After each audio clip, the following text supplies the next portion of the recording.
सब लड़कों को छुरा रहे थे तो हमारे को एक लेडीज ने वहाँ पे यहाँ पे ना डंडा मार दिया, पैर में डंडा मारा, पैर में डंडा मारा है। हाँ। दिखा बेटा। और वो लड़के को मार दिखा फिर 15-20 साल के लड़के को 20 पुलिस फिर वाली उसको चीखोराइला, लेकिन उसने दिखा, ऊपर करना बेटा, ऊपर कर 13-14 साल का लड़का था बेचारा छोटा, उसको 15-20 पुलिस उचक उचक के मार रही थी डंडे से, वो चीखे मारे, लेकिन हम सब छुड़ा भी ना सके ऐसे फिर वाले ने सब लड़कों को मारा, कोई का सिर फूट गया, कोई के हाथ में सब महिलाएं यहाँ पर है, मर्द कोई है नहीं आपको? पकड़ गए, पकड़ के पुलिस वाले अंदर ले गए। सुबह 5 बजे नमाज पढ़ने गए, जब देखा कि ये तो तुरबत को ये लोग समाधि बना रहे। दरगाह के जो ट्रस्टीज है, पटेल ट्रस्टी, उन्होंने हमको मतलब एक श्योरिटी दी थी, उनको इमाम साहब को छोड़ना भी नहीं और इमाम साहब को मानना भी नहीं। अगर इमाम साहब को छोड़ देते तो उनकी जो फाइनेंशियल जो इनकम है उस पर असर होती है।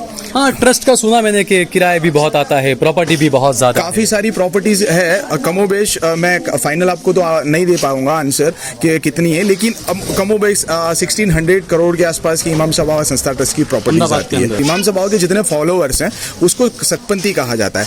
जो सतपंथी में मेन जो है कचकड़वा पाटीदार, दूसरा है लेवा पटेल जो बड़ौदा डिस्ट्रिक्ट में, थर्ड जो है देसाई समाज जो पाटणवाड़िया रबारी कहा जाता है। वो उन लोगों के अंदर एक सिस्टम इमाम साहब ने बनाई हुई थी कि उनकी ईयरली इनकम है उसका 10% उनको यहाँ पर देना है। तो वो पैसा जो इनकम है उसका वो ब्लैक और व्हाइट में कितना आता होगा वो तो उसका तो डिजिट मेरे पास है नहीं। आप देख रहे हैं देश लाइव, देश की आवाज। यहाँ पर कुछ महिलाएं मेरे साथ में मौजूद है, हम इनसे बात करने की कोशिश करेंगे। अच्छा, अभी मैं जब आया तो पुलिस के साथ में आपकी बोलाचाली हो रही थी, क्या हुआ है? हाँ, वो हमारी जो अंदर दरगाह है इमामुद्दीन बाबा कुफरी सिकन की, वहाँ पे मूर्ति बिठा दिए, समाधि बना दिए कब्र तोड़कर। तो वो रोकने के लिए हम लोग गए हुए थे। अच्छा, फिर क्या हुआ? आप लोग रोकने गए तो हमको पुलिस वालों ने मारकर भगा दिए।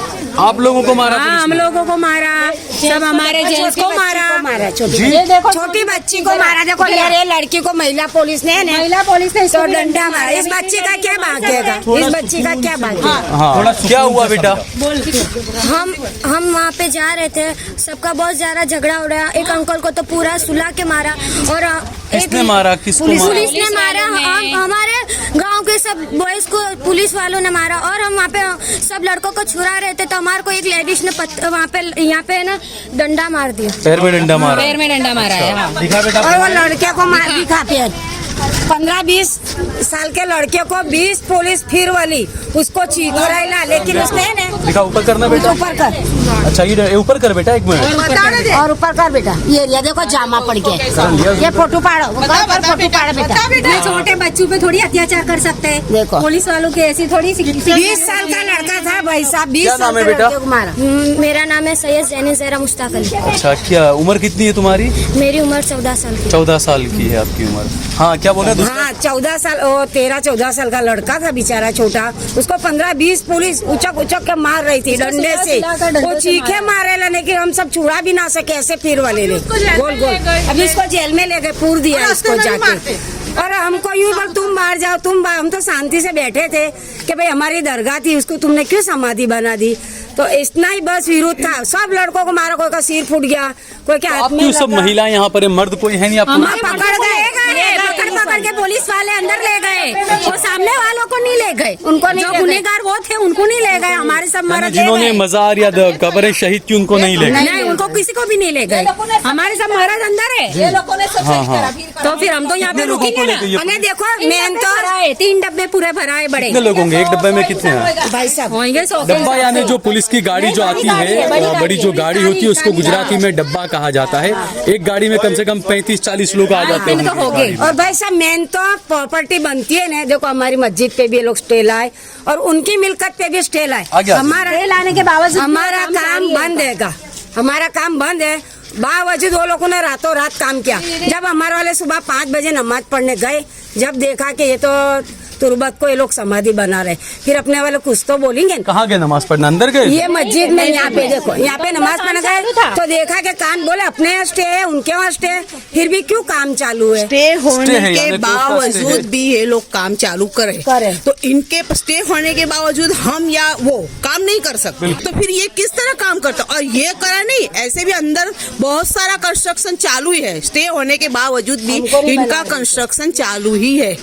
तो फिर हम कुछ भी, अभी हमारा मस्जिद का काम चालू है तो फौरन, जबकि मस्जिद का इनको कोई लेना देना नहीं है, मस्जिद हमारी पर्सनल है, तो फिर भी बावजूद उनके पास यानी पैसे का और सपोर्ट है। अंदर मस्जिद में भी जाने नहीं दे रही है पुलिस किसी को? नहीं, अभी तो नहीं जाने दे रहे, हमको भी नहीं जाने दे रहे, और कितने बच्चे को भी ले गए हैं। अब कायदा का भंग बिल्कुल हो रहा है, ऐसे तुम किसी को पकड़ भी नहीं सकते। हम हमारी प्राइवेट प्रॉपर्टी में है, हमारे मकान खुद के यहाँ है, और यहाँ आके तुम नहीं पकड़ सकते। हम अभी दरगाह में जाए और तुम पर हमला करें तो तुम हमें पकड़ सकते, ऐसे कैसे तुम हमको डंडा लेकर पीछे दौड़ के पकड़ सकते? तो ये सब कायदे का भंग हो रहा है बिल्कुल। अच्छा, आप में से कोई है जो कोर्ट में क्या क्या हुआ थोड़ा कुछ जानता हो, जानकारी रखने वाला कोई है ऐसा जिससे बात कर पाए? कोर्ट की मैटर तो बहुत सब है। आइए। तो यहाँ पर क्योंकि जो महिलाएं हैं उन्होंने कई गंभीर आरोप लगाए हैं, और ये पहली बार नहीं हुआ है। जो पिराना दरगाह है उसमें अक्सर ये चीज़ें हो रही है। इससे पहले भी मैंने 2 साल पहले 3 साल पहले लगातार यहाँ की मैंने खबरें बनाई थी कि यहाँ पर जो दरगाह जो है इमाम शाह बाबा की दरगाह बताई जाती है, वहाँ पर पहले मुसलमानों की भी एंट्री थी, मुसलमान भी जाते थे, हिंदू भी जाते थे, लेकिन अचानक मुसलमानों की एंट्री पर पाबंदी लगा दी गई। उसके बाद में खबरें आई के अंदर मूर्तियाँ लगा दी गई। यानी वक्त ब वक्त 6-6, 8-8 महीने में, 1-1 साल में खबरें अपडेट आते रहते हैं। और कल रात में खबरें आई कि जो अंदर दरगाहें थी, जो मज़ार था, जो कब्रें थी, उसको शहीद कर दिया गया। तो एक बार फिर से गांव वालों के अंदर इस चीज़ को लेकर आसपास के लोगों में पैनिक हो गया, और कई लोगों ने कई गंभीर आरोप लगाए हैं। तो कोर्ट के अंदर मामला चल रहा था। मैंने पहले जब 1.5 साल पहले जब मैंने रिपोर्ट की थी तब मुझे बताया गया था कि कोर्ट का जो ऑर्डर है, कोर्ट ने यथास्थिति बनाए रखने का ऑर्डर दिया था कि यहाँ पर कोई कंस्ट्रक्शन का काम नहीं हो सकता है। नकीब हमारे साथ में है। नकीब, जो मैंने कहा वही बात है, कोर्ट का यही ऑर्डर था कि कंस्ट्रक्शन नहीं कर सकते हैं या यथास्थिति बनी रहे? यथास्थिति बनी रहे, वैसा एक स्टे आया था यहाँ पर, और उसमें एक सर्वे नंबर के साथ में एक स्टे है जिसके अंदर ए और बी, और ए और बी में नया कंस्ट्रक्शन कुछ करना नहीं। वो स्टे आने के बाद इन्होंने मस्जिद का काम रुकवा दिया यहाँ पर। मस्जिद का काम बाद में आया ए और बी वाला? हाँ, ए और बी वाला स्टे ये अभी आया है with before 15 days to 1 month। अच्छा, इसके अलावा जो अंदर जो पहले जब मैंने 1.5-2 साल पहले जब रिपोर्टिंग की थी, जब वो निष्कलंकी महाराज की सारी वो मूर्तियाँ वगैरह सब रखी थी उस तरह की कुछ, तो उस वक्त भी ये मुद्दा उठा था कि अंदर भी कंस्ट्रक्शन अलाउ नहीं है। तो उसमें सर क्या है कि कलेक्टर साहब का अपने पास करीब 10 साल तक स्टे रहा। उसके बाद में वो स्टे उठा लिया गया। उसके बाद एसडीएम और पीआई, उस वक्त के जो पीआई साहब थे, और एसडीएम के सामने एक समझौती हुई कि भाई यहाँ पर कोई नया काम करेंगे नहीं। ठीक है, वो नया काम ना करने की समझौती के बावजूद एसडीएम ऑन पेपर में एसडीएम की साइन के सामने है, और एसडीएम की साइन के साथ में तोड़ पे नहीं। उसके बाद में इन्होंने मंदिर बनाए पीछे की साइड, वो आप जानते ही हैं। ठीक है, उसके बाद धीरे धीरे पहले दीवार हुई, दीवार के बाद नए मंदिर बनाए, नया काम ये करते गए। अब बिफोर मतलब 1 या 2 महीने के पहले हमारे पास ऐसे मैसेजेस थे कि ये लोग कब्र शहीद अब कर देंगे।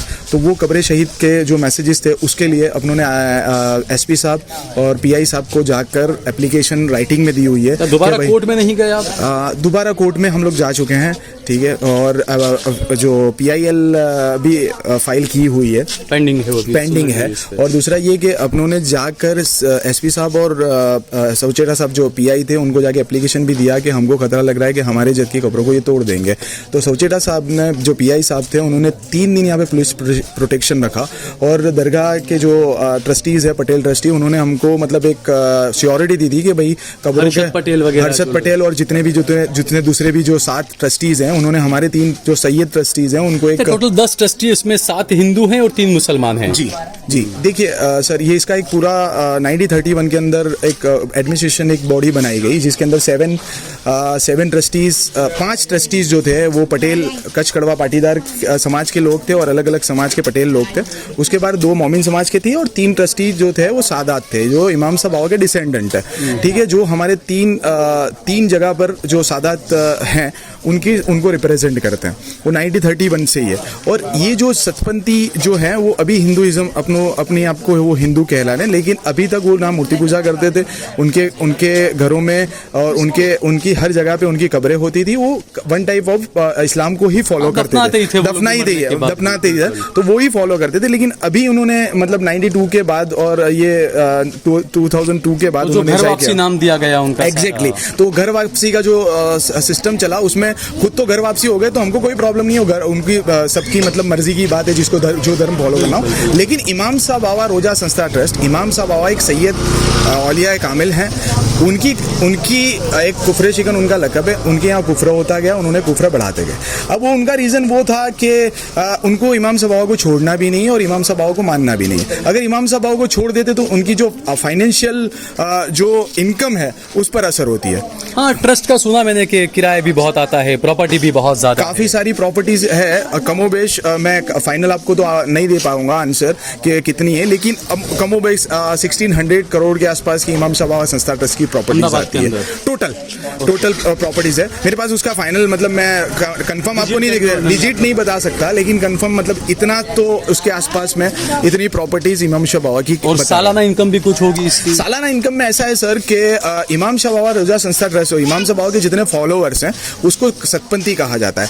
जो सतपंथी में मेन जो है कचकड़वा पाटीदार, दूसरा है लेवा पटेल जो बड़ौदा डिस्ट्रिक्ट में, थर्ड जो है देसाई समाज जो पाटणवाड़िया रबारी कहा जाता है। वो उन लोगों के अंदर एक सिस्टम इमाम साहब बाबा ने बनाई हुई थी कि उनकी ईयरली इनकम है उसका 10% उनको यहाँ पर देना है। अच्छा। जिसको दशवंत कहा जाता है। जो सतपंथ को मानते हैं उनको यहाँ पर 10% उनका इनकम देना है, दैट इज कॉल्ड दशवत।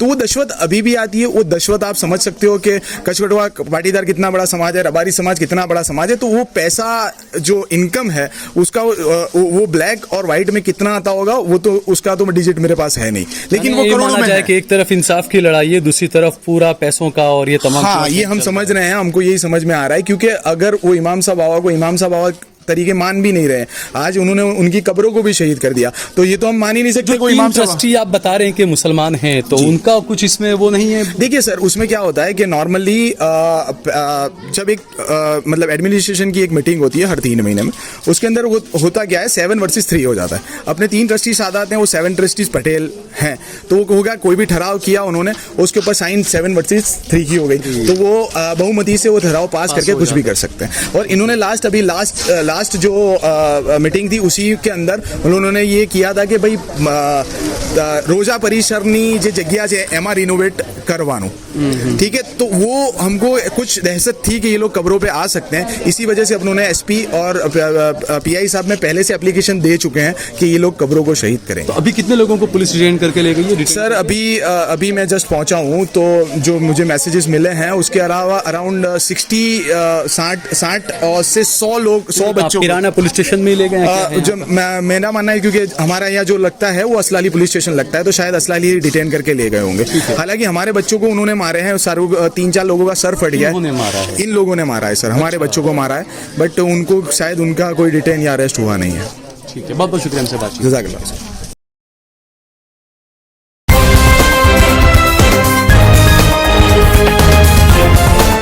देश और दुनिया की तमाम छोटी और बड़ी खबरों के लिए हमारे चैनल को सब्सक्राइब करना न भूलें और बेल का बटन जरूर दबाएं।